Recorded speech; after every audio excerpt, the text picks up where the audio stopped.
Hello, I'm Dr.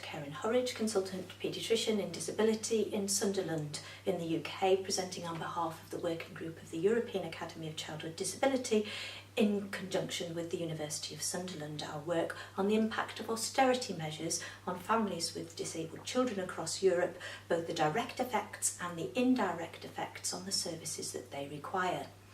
We opened electronic surveys in 25 languages in December 2016 for 3 months and received 959 responses from professionals and 731 responses from families, and of those 45% met the UNICEF criteria for severe poverty.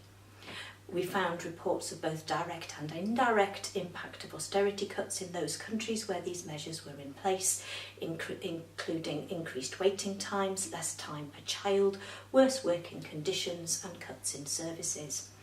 Access to therapists, support in education, social support and welfare benefits were all reported to be more difficult than 3 years ago, where austerity measures were in place, and the most difficult for UK families living in severe poverty with completely dependent disabled children. More UK families reported that their services were worse in quality compared to 3 years ago than families not in poverty with dependent disabled children in those countries with no austerity cuts. Overall, families reported their needs to be less well met than professionals perceived them to be.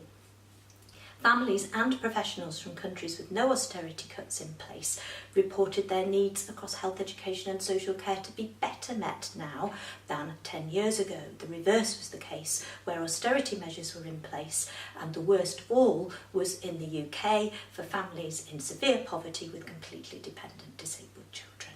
Thank you for listening.